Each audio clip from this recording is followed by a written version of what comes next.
ये बारूदी तांडव इजराइल दिखा रहा है। दुश्मनों पर इजराइल पूरी ताकत आजमा रहा है। ये तबाही ईरान की इस्लामी हुकूमत को दिखाई जा रही है ताकि खामेनेई खौफ खाकर सरेंडर करने को मजबूर हो जाएं। अब उससे भी भयानक त्रासदी यहाँ देखिए। ये भी इजराइल की मार है। खंडहर में मिलते मकान हैं, चीथड़े चीथड़े इंसान हैं। मौत यहाँ रहम मांग रही है, लेकिन इजराइल रुकने का नाम नहीं ले रहा है। इजराइल अब इंतजार के मूड में नहीं, अपने सबसे बड़े और कट्टर दुश्मन को नेतन्याहू खल्लास करने का मिशन शुरू कर चुके हैं।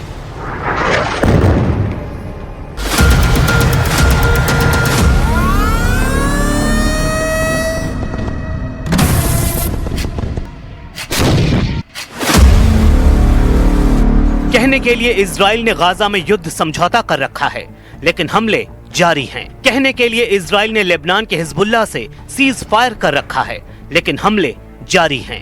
कहने के लिए इजराइल ईरान पर अमेरिका से पहले हमला नहीं करने वाला, लेकिन युद्ध की तैयारी पूरी है। कहने के लिए इजराइल कहता है कि वो ईरान को आजादी दिलाएगा, लेकिन सच कुछ और है।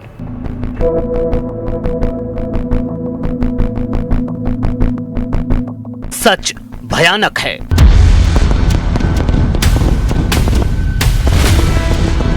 सच इजराइल के दुश्मनों की सोच से परे है। नेतन्याहू ग्रेटर इजराइल का नक्शा दिखा रहे हैं। नेतन्याहू खाड़ी के तमाम मुल्कों को डरा रहे हैं। नेतन्याहू ने धमकी दी है कि वो सभी सिनेरियो के लिए तैयार हैं। दुश्मन के हमले का जवाब इजराइल होश उड़ाने वाले अंदाज में देगा। יש עוד אתגרים לפנינו. צפויים לנו עוד רגעי מבחן. אבל אנחנו הדרוכים וערוכים לכל התפתחות. אנחנו עוקבים אחר המתרחש, ואנחנו ערוכים לכל תרחיש. מי שיתקוף אותנו יישא בתוצאות בלתי נסבלות מבחינתו. इजराइल जो कहता है वो करता है। इजराइल दुश्मन को उसके इलाके में घुसकर मारने के लिए कुख्यात है। हिजबुल्लाह लड़ाकों में इजराइल के हमलों के नए राउंड से हाहाकार मच गया है। Hezbollah top commander Ali Daoud Amich का इजराइल ने सफाया कर दिया है। अली दाऊद हिजबुल्लाह के इंजीनियरिंग ब्रांच का चीफ था। उसे हिजबुल्लाह का मिस्टर साइंटिस्ट भी कहा जाता था। इजराइल ने बताया है कि अली दाऊद दक्षिणी लेबनान के अल द्विर में ढेर कर दिया गया है। अली दाऊद का खात्मा करने के बाद इजराइल डिफेंस फोर्स ने एक्स पर पोस्ट कर लिखा, एलिमिनेटेड। लेबनान में इजराइल के हमले ईरान के जख्मों पर बारूदी तड़के का असर कर रहे हैं। हिजबुल्लाह कमांडरों का सफाया रेवोल्यूशनरी गार्ड का खून खौला रहा है। ईरान के सुप्रीम लीडर की हौसला अफजाई के बाद रेवोल्यूशनरी गार्ड युद्ध के लिए मचल रहे हैं। इजराइल भी यही चाहता है कि युद्ध इस बार टलने न पाए। हालांकि ट्रंप के सुर बदल गए हैं, जिससे इजराइल की टेंशन बढ़ी हुई है। नेतन्याहू आर पार का फैसला चाहते हैं, लेकिन ट्रंप ईरान को अब भी डील का ऑफर देते जा रहे हैं। इसी वजह से इजराइल भड़का हुआ है। इजराइल सभी फ्रंट को एक्टिव कर चुका है। इजराइल को उम्मीद है कि ट्रंप ईरान के साथ डील नहीं करेंगे। खुद ट्रंप भी क्या करेंगे ये बताने के लिए तैयार नहीं हैं। Well, I can't tell you what I'm going to do because right now, we have a tremendous force going there, just like we did in Venezuela, even bigger, and they'll be there soon. And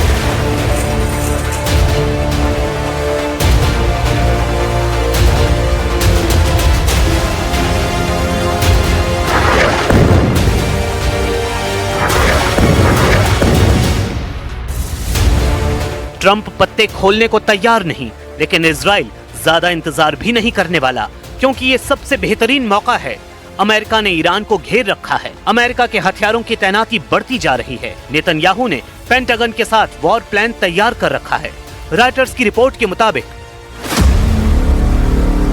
30 जनवरी 2026 को pentagon में America के general Dan Caine और Israel के army chief general यार जमीर की top secret meeting हुई थी। इस बैठक में इजराइल की तरफ से रक्षा मंत्री इजराइल काट्ज और मोसाद चीफ डेविड बर्निया भी शामिल थे। इस बैठक का मकसद ईरान के खिलाफ युद्ध की रणनीति बनाने के साथ खाड़ी में आने वाले तमाम चैलेंज का समाधान तलाशना था। मीटिंग सक्सेसफुल कही गई। जनरल डैन इजराइल की तैयारियों से इंप्रेस हैं। अमेरिका को ईरान पर एक्शन का सॉलिड बहाना भी मिल गया है। ईरान मूल के जर्मन रिपोर्टर मिशेल अब्दुल्लाही ने खामेनेई हुकूमत पर दिल दहलाने वाले खुलासे किए हैं। ये खुलासा ईरान में हुए हिंसक प्रदर्शन को कुचलने के लिए ईरानी सुरक्षा बलों के क्रूर कारनामों पर है। डेली मेल की रिपोर्ट के मुताबिक मिशेल अब्दुल्लाही ने सोशल मीडिया पर वीडियो पोस्ट कर दावा किया कि उन्हें चश्मदीदों ने हैवानियत की हकीकत बताई है। मिशेल के मुताबिक ईरान में प्रदर्शन के दौरान गिरफ्तार महिलाओं के साथ बलात्कार किया गया है। यही नहीं, प्रदर्शनकारियों के सिर की खाल उनके बालों सहित ईरान के जल्लादों ने उतार डाली है। मिशेल ने दावा किया है कि क्रांतिकारियों के शरीर पर सिगरेट के जलने की छाप छोड़ दी गई है।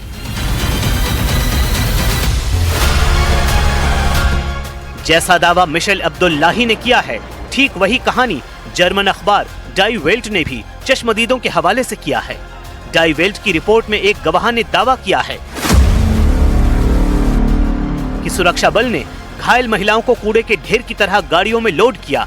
इसके अलावा ईरान में हिरासत में लिए गए प्रदर्शनकारियों को जबरन इंजेक्शन दिए गए। द गार्जियन अखबार ने भी केरमान शाह शहर में 16 साल की लड़की के साथ कई प्रदर्शनकारियों के यौन उत्पीड़न की घटना की रिपोर्ट की है।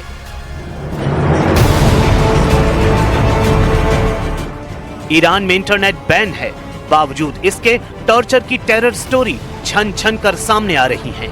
इजराइल के लिए ईरान में हुए अत्याचार के जितने एपिसोड का पर्दाफाश हो रहा है वो मुनाफे वाला साबित हो सकता है, क्योंकि यही सब कहानियां ट्रंप को उकसा रही हैं, जिससे वो इस्लामी सरकार पर हमला बोल सकते हैं। इसी डर से खाड़ी देशों ने ईरान को जल्द ट्रंप से डील फाइनल करने की नसीहत दे डाली है।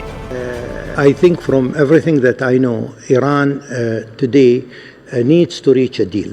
I think Iran, on the one hand, has suffered geopolitically, and at the same time, its economy needs to rebuild itself, and to rebuild that, they need to rebuild their relationship with the United States.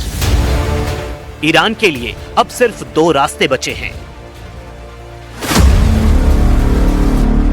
पहला और आसान रास्ता है Trump के आगे surrender, यानी Trump के मन मुताबिक डील, जिसका खामियाजा ये होगा कि ईरान अघोषित तौर पर सुपर पावर अमेरिका का पिछलग्गू हो जाएगा। दूसरा और खतरनाक रास्ता है युद्ध का, जिसमें ईरान जीतेगा तभी बचेगा, वरना अमेरिका और इजराइल मिलकर ईरान को धरती से मिटा सकते हैं। ईरान वही करेगा जो सुप्रीम लीडर अली खामेनेई का हुक्म होगा। सुप्रीम लीडर फिलहाल किसी डील का इशारा नहीं कर रहे हैं। उन्होंने ये धमकी तक दी है कि ईरान को कुछ हुआ तो दुश्मनों की जड़ खोद दी जाएगी। पते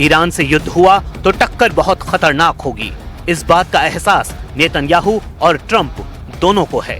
वो ये बात बहुत अच्छी तरह जानते हैं। ईरान ने पलटवार किया तो पूरे पश्चिम एशिया में अमेरिकी अड्डे जलेंगे और इजराइल के शहर भी ईरान की मिसाइलों से नहीं बच पाएंगे।